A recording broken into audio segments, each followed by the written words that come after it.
Hello and welcome to Data Conversations Over Coffee with myself, Craig Stewart. Today is really interesting. I've actually got my first ever guest from Pakistan. In the 5 years that I've been working in the data analytics community with Carinium, I've never actually really engaged with the Pakistani market. So it's really a privilege to chat to Jawad Raza, who is the head of data analytics, big data and AI at Meezan Bank. Jawad, good to have you on the show. Thanks for having me, Craig. I think it'll be a wonderful half hour, and I'm really looking forward to having this conversation with you. I think our part of the world, especially in Pakistan, needs to have these conversations more in terms of our data analytics community that it exists here. So thanks a lot for having me. Yeah, absolute pleasure. And I hope we can get some of this information out to your network and people across Pakistan in general, just to sort of raise the awareness of the importance of data analytics within organizations. Yeah, exactly. I think you hit it there. There's a lot of hunger for information in terms of data analytics here in this part of the world.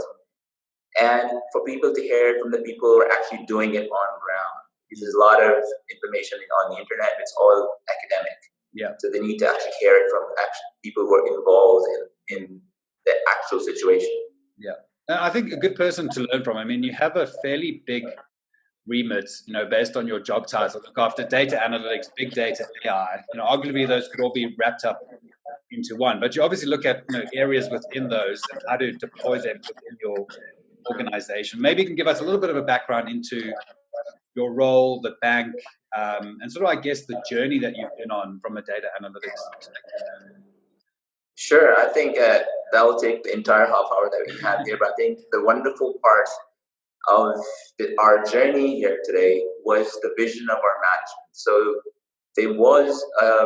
we entered into an inflection point in our strategy or in our journey as a bank, where the bank actually, or the management and the board actually understands that in order to go digital, you have to get your data analytics, big data, and AI infrastructure in place.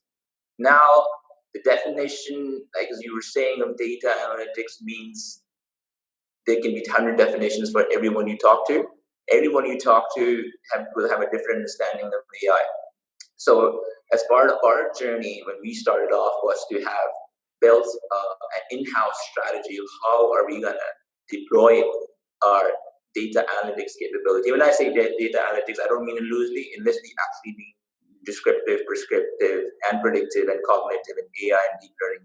So I'll just keep using DA for short in the entire conversation. So how do we actually deploy it? Because this then, as a strategy, becomes a pillar for digitizing the bank and going down into the future, and which is the future where your millennials in your apart from Gen X, or Gen Y, Gen Z, now don't want to interact with the bank. And our bank itself is one of the largest Islamic bank in the country, if not in the region. It's pretty huge. We have about $1 trillion deposit, over $1 trillion deposit. So we had 800 plus branch network. So, all that stuff costs you. But you have to, in the digital world, open new channels, and you have to be ready for that. And so in my other conversations, I've said, previously, the entire organization used to work for data. Now data needs to work for us. And this is a sea change in your mental approach to things. And when you say about how data is going to work for you, then you need to understand how the systems that need to come together in order to work in sync to provide you the decision analytics that you need to approach your customers, to drive optimizations, or to do any other remodeling of processes that you desire to do going down to the future. So it's very complex. I won't say it's easy, but you need to understand your DNA first of your organization and then deploy it. So from there on, we made an in-house strategy of data analytics. We understood that we need platforms. We understood what kind of use cases we need to drive first in our journey. We have a menu board of 40 use cases. We understood the ROIs behind those use cases. We understood which kind of personas are actually going to drive the whole analytics platform. We understood how we're going to democratize data, which is a topic that is not well explained and not enough talked about. And so after we built our strategy, then it was actually a greenfield project for Meezan Bank. So then we got one of the world's vendors to come and pitch for our project. So they include the top 5 vendors in the world. So currently we're in the process of installing our entire end-to-end data analytics platform. And we've got one machine learning use case live as we speak. So we've come in the last year and a half journey, come leaps and bounds as a bank in our data analytics journey, and it has been a lot of huge learning curve for everyone involved. And I can say one thing, it has been a teamwork. Yeah, absolutely. Sounds like it. I mean, it sounds like you're quite sort of advanced as well with the use cases and getting into advanced analytics. I want to kind of maybe take a few steps back. A lot of banks, as they're getting into data analytics, have a chief data officer, someone looking after their data, purely from a compliance perspective. You know, banks obviously heavily regulated. Was it the same for you at Meezan Bank? Was it really start on data governance, make sure that you're compliant to certain regulations, and then start to think about, okay, how can now we use the data to make better decisions? Or did you kind of just kick off the decision? I think that's an excellent question, because this is how we differentiate in banking in data analytics versus a retailer or an FMCG, for example. Now, let's track back when we were making our strategy. Everything we do in our bank is regulated, and we can only do certain things that the regulator allows us. So we are quite a rule-based organization.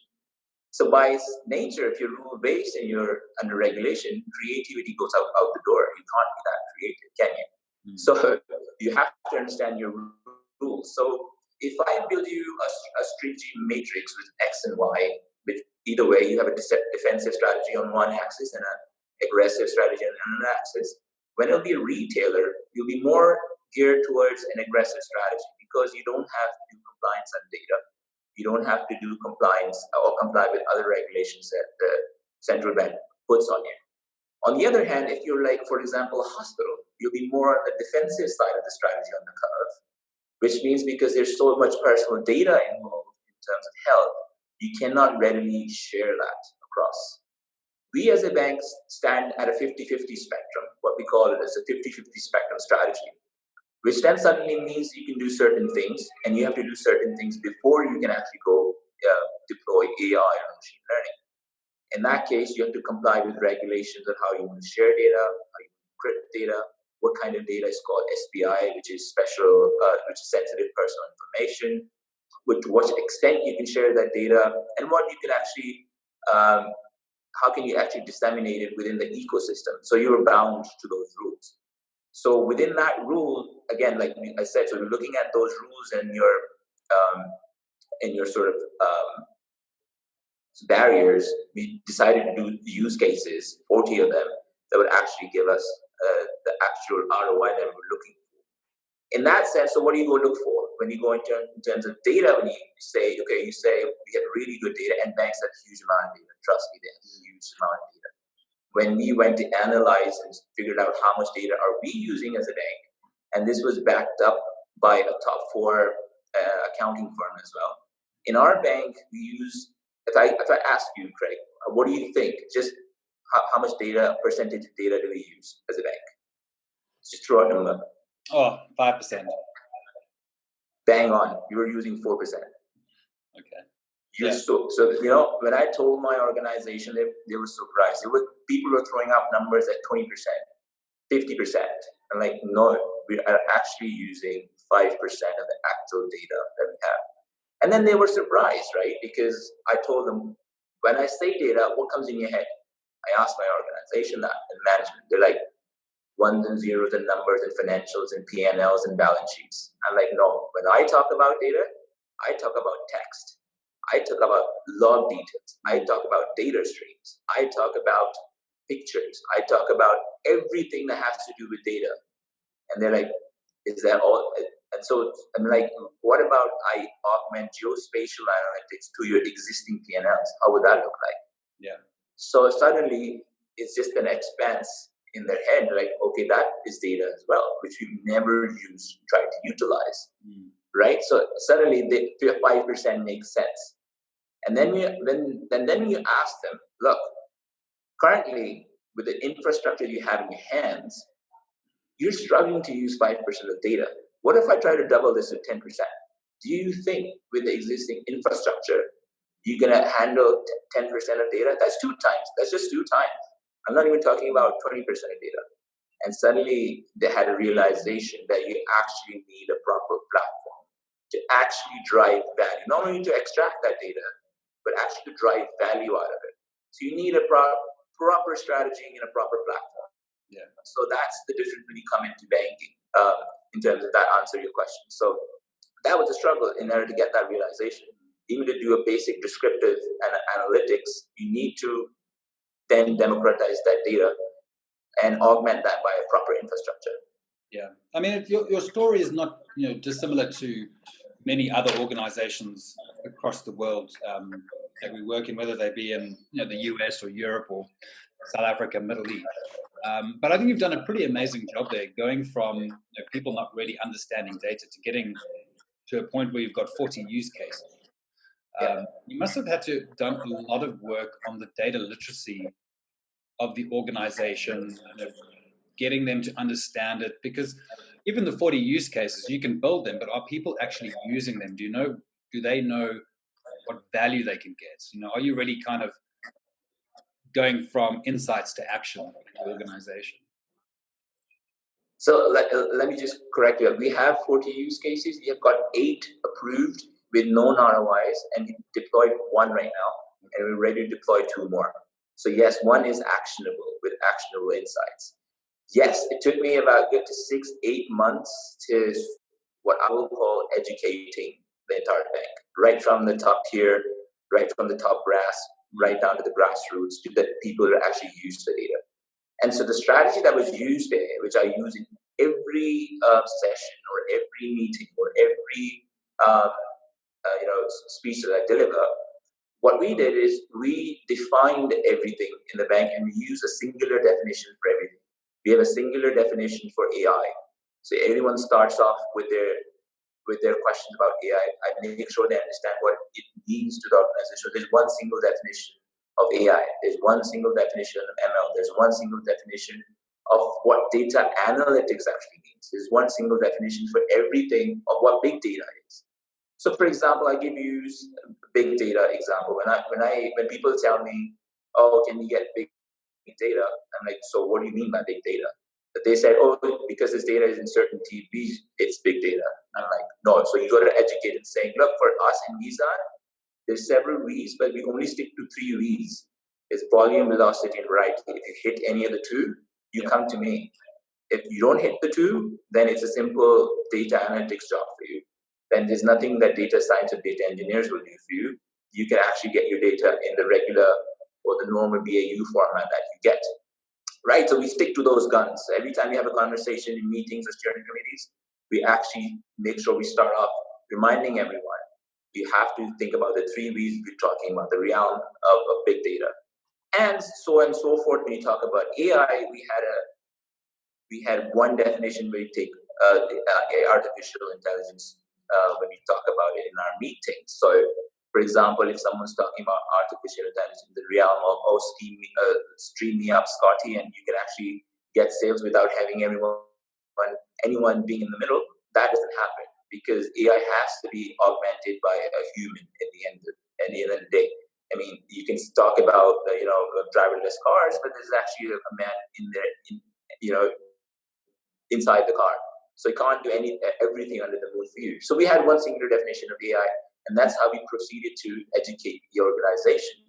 If you're talking about description, this is what happens. We talk about ML and deep learning, this is what we mean. If we talk about big data, this is what we mean. So we keep on installing that every chance we get, and that needs to have a constant reminder. So we keep doing that. Yeah.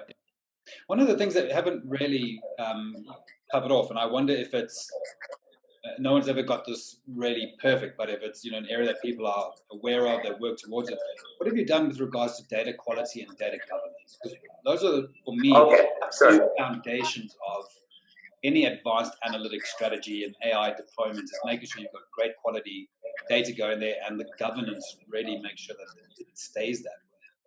I think one takeaway when you hear about data governance is what I've seen, especially in the landscape in Pakistan. People shy away from data governance. And that's because they want to hit the time to market. They want to hit it really fast. And when you take it through data governance, it slows you down. And data governance is not that easy to do in any case. As far as I know, in Pakistan, we're probably the first bank and the only bank that is installing data governance as part of its original strategy. Other banks have come down the road and now they're installing their data governance. We've gone right from the get-go.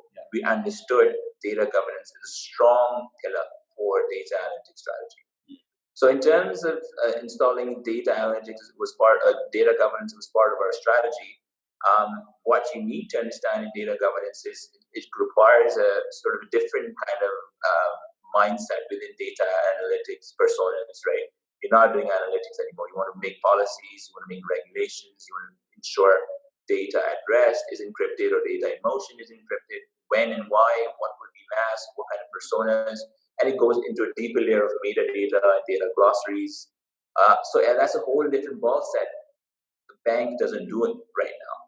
If they just get data, they make sure it's secure, but they don't go down to that level. So this is a whole new, I would say, whole new role, a whole separate unit within a unit that needs to get opened up to educate the bank. And installing a data governance strategy is not a 1 month, 2 months, 6 months to 2 year sort of journey. Everyone and everything in the bank needs to mature up. So when you talk about the data governance, it no longer sits within the data stack. You have to go out to your source system and any and everything within your IT ecosystem. Everything needs to get secured then. So you have to go maybe not look after your analytic tools. You have to go out to the source system. You need to look at other systems and other online data within the organization to secure it. So it becomes quite difficult. So you have to really think about it, but you also have to know your organization very well. And this is where my partners in the bank are the IT side, they're the tech side, and they help me a lot with this to understand the entire IT infrastructure and how everything is governed, and how everything should be governed, and what are the ramifications if we go down to even encrypting a single database that can cause a lot of trouble. So we actually have understood it. We had a strategy in place. So we're going to take small steps, but we actually going to achieve it over a couple of years. I don't know why I'm always surprised by the fact that so many companies and actually kind of want to start with the cool stuff, AI, advanced analytics, etc. Then they actually have to backtrack to say, oh, hang on, we don't manage our data properly. The quality is really bad. So everything that they've been doing potentially quite inaccurate. It might have a really great model, sophisticated, but it's actually kind of putting out slightly incorrect insights. Let me tell you how we tackled it. If you let me, go ahead. Jump in. I think your question was on DQ as well.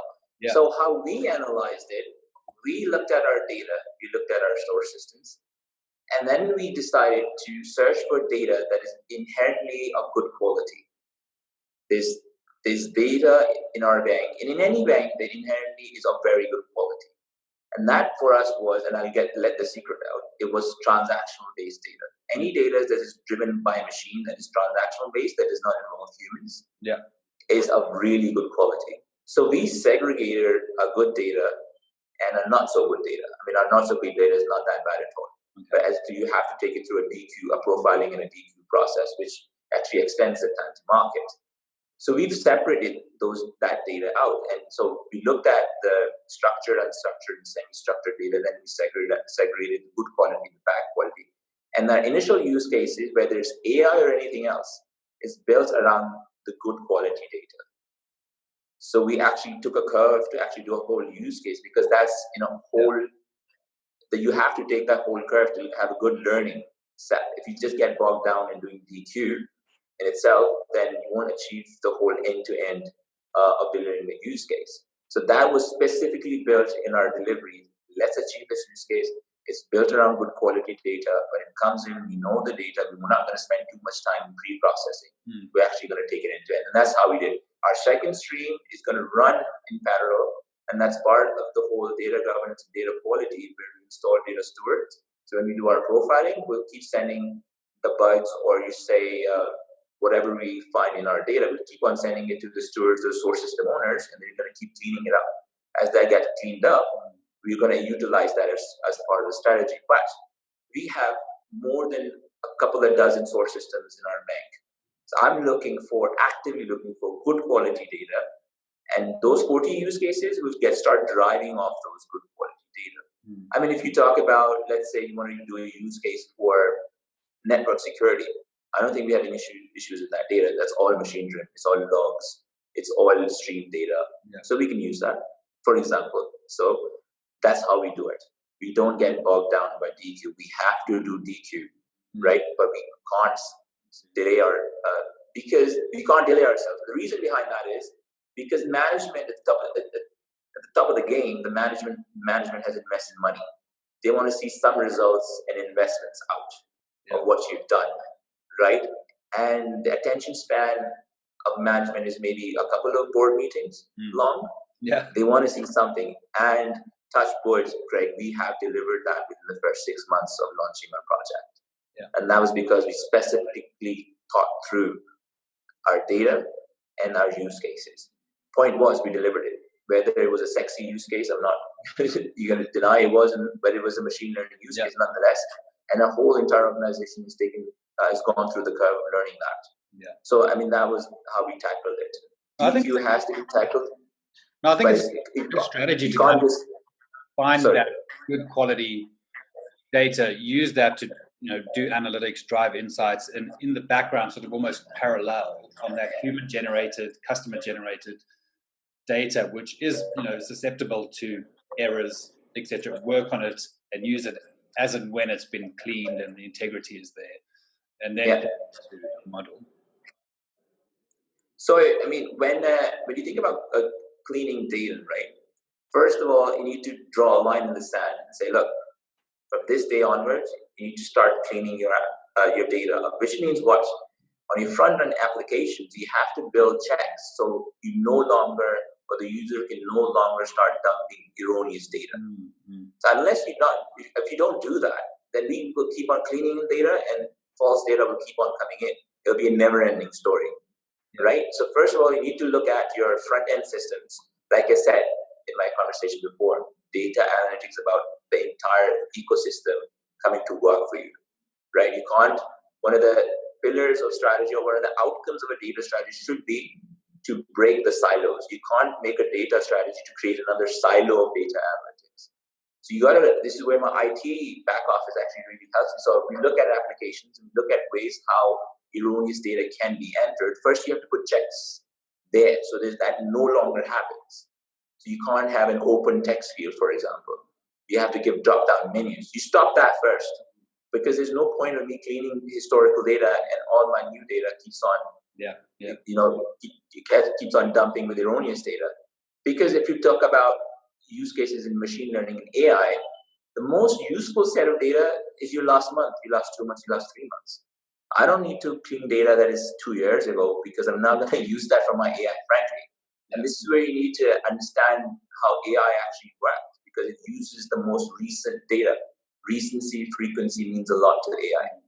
So why should I clean data which is 2 years ago? I mean, I'll only clean it when I need it, let it be there. So I don't bog myself down doing DQ. DQ is only driven if it's required.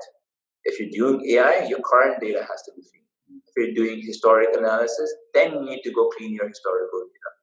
But you actually need to draw a line in the sand and tell your business, from here on in, if you need to build something, you need to clean it, you need to enrich your data, which is the 2 strategies I've been giving to my business. I told my business then, you only need to do 2 things, and that's it. There's nothing required from a data strategy from you. Stop dumping erroneous data and start enriching your data.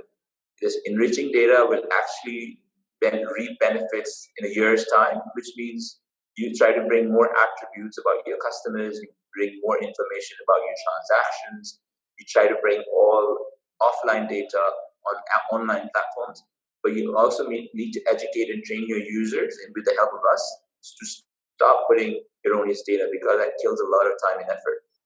So that's how we approach it. Yeah, that's wise advice. Everybody watching, I think, really kind of take note of that about drawing the line in the sand and not giving people too many options. That open text field is kind of just a world of pain trying to decipher what people have written, and they think things are different. And anyway, let's move on. I think that's great advice. But you talked a lot about AI there. And I've started a series, or big part of the podcast at the moment is really about the ethics in AI. And I'm interested to know how you're building that into your AI models, in terms of your your customers. It's an Islamic bank, it's in Pakistan. Is it different to South Africa? Are there general philosophies around ethics? Are there things that are specific to you, to your organization? So maybe you can just talk us a little bit around how you sort of build that into your AI. Ethics in AI, Craig, to be honest, is a huge conversation and huge area that needs to get understood. By our own DNA as a bank, we're quite ethical because we are bound by regulations and rules. So which means everything that we do either gets audited or gets into compliance. Now, AI can sometimes become a black box, right? You don't know what's happening in the middle. You really don't want to make that. You don't want to turn it into a black box. Suddenly, your compliance comes and says, "I don't understand it. Let's shut it down," because we don't really understand what's going on. So there's two other topics around ethics that need to be tackled from my perspective in order to tackle ethics in AI. And I think it might be surprising that this is how I tackle them.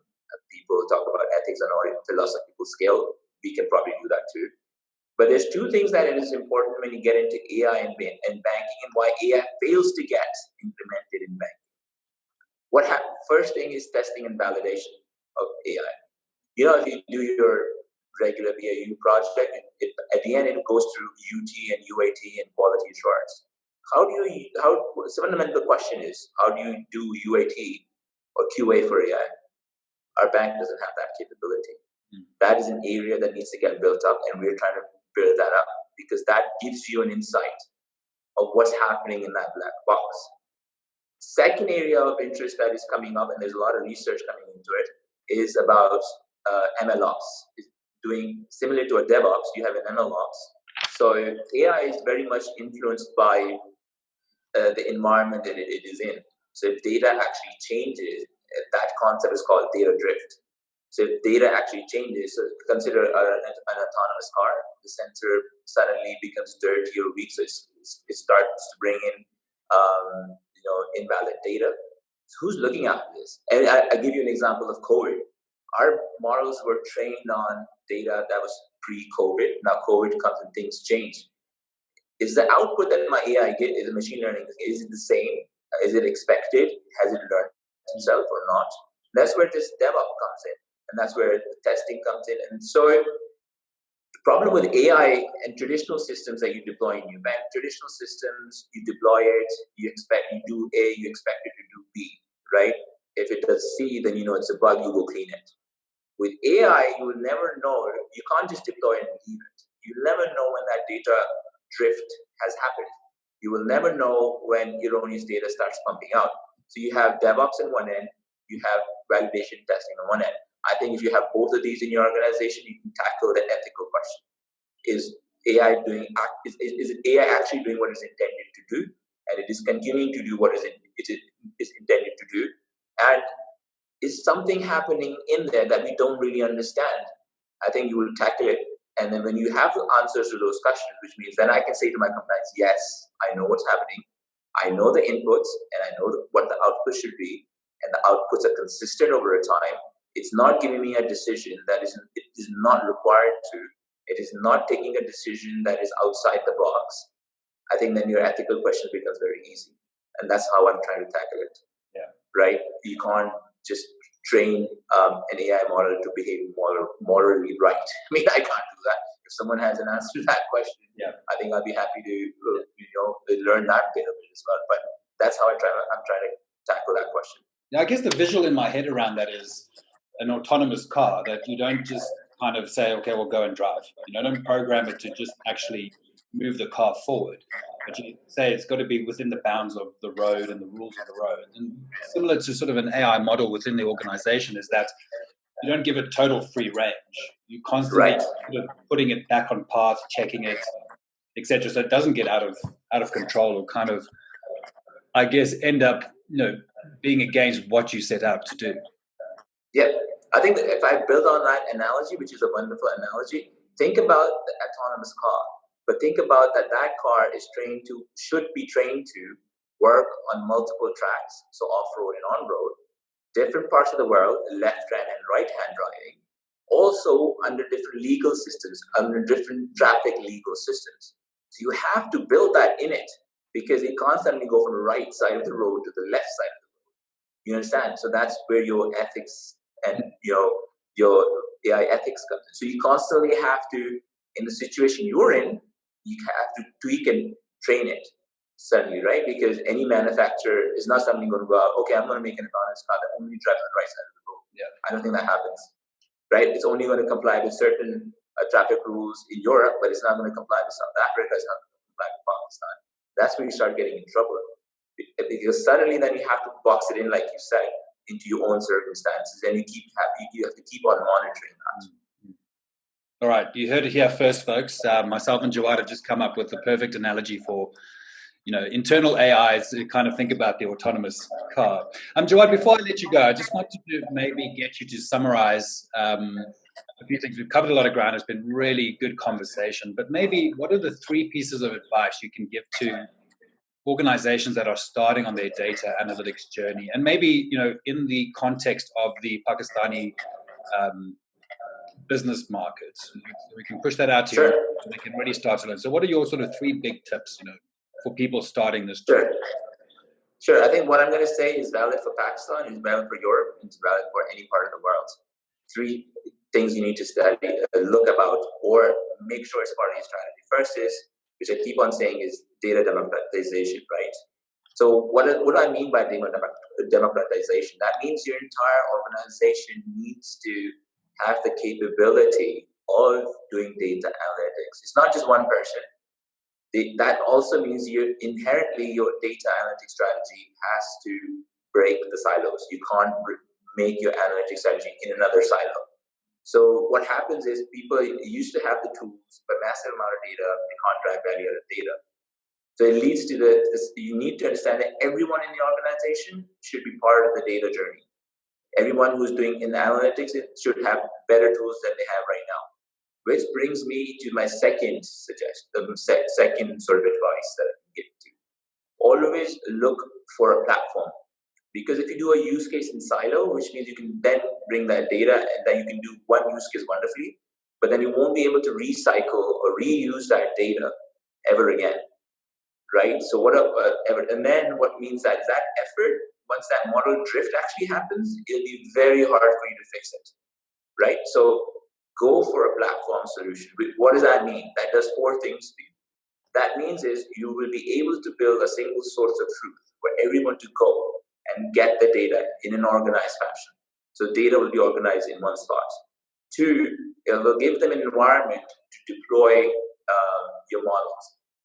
3, it will give you an environment where you can actually go and help deploy that somewhere within the organization. 4, which is the most important part, is you will give tremendous amount of infrastructure to everyone within the bank to do their value exercises out of data, which is currently missing. So that's my second advice. Build on that infrastructure, build on that platform. Because unless you have everyone talking, everyone sharing, everyone collaborating, your data strategy will be highly muted. Okay. You will only go to a certain extent. You won't be able to. Data needs to walk around, swim around, run around the bank as fluidly as possible. And analytics should be shared across silos in seamless manner. Unless that happens, data analytics strategy will be quite muted. So my third advice is, look, what has happened in the last few years is a confluence of 4 things. You've got access to cheap, high parallel processing, access to good quality data. You've got mathematical architectures of mathematical models have improved tremendously, and computer vision. I'm going to park that for a moment. What does that mean? That means is the Ferrari has become cheap and affordable, but it's you who has to make Schumacher, and that guy doesn't walk into your door. So either you have to build that driver or that Schumacher organically. So you have to invest in your people. I will tell you this, any strategy in the world, whatever that strategy, it fails if the human part of the strategy is not looked into or invested into. So make sure you have proper training, you have proper support, you have time. Don't bug your people, because 9 out of 10 times a data analyst will fail. So don't go running after them, because that's the nature of the job. They need to, every time they fail, they learn. Every time they fail, they learn. So you need to bring in good talent, and you need to train your talent constantly, because this technology changes every month. So any strategy, no matter how good or bad it is, will fail if the human element is underestimated. I think that's the 3 tips I would give as part of the strategy. Good advice, Jawad. Thank you very much. And before I let you go, maybe give me a little bit of insight into the tradition, the culture in Pakistan around tea or coffee, hot beverages. What's it like? Yeah, well, we are a big tea society, so coffee takes a back step, but we do have coffee here too. And every now and then, I mean, it's a big culture. Everyone that comes to our organization, we offer them tea, we offer them cookies and stuff like that. We gather around, we love our food. Food is a big part of entertainment as well for the society, and people love their food here. So there's a lot of cafes, there's a lot of restaurants. You can find in city that I am in, you can find any kind of food from any part of the world, and it is absolutely top notch. And yeah, we like spending with our friends, with our family, with colleagues, and even with anyone that walks through the door in our organization. We love to have tea, we love to have conversations. We are a society that is very, loves to have a sort of gathering and loves to have a chat. We are very welcoming as well as a society. So yeah, tea becomes a big part of the fabric of Pakistan. Perfect. Well, that's good. That's exactly what I was looking for. Great stuff. Jawad, it's been great chatting to you. I look forward to more interactions with you as we build up a bit more of a community and a voice around data analytics in Pakistan. And thanks so much for helping me lead this. Craig, let me tell you, you're doing a wonderful job, and I'm absolutely delighted to be part of this conversation today. I hope you keep carrying this on, because I can't tell you how much of this is required, especially in our part of the world, and generally to build the CDO community within the region. So I think what you're doing is a wonderful job, and keep carrying on, and best of luck. All right. Thanks, Jawad. Thanks, mate. Keep well.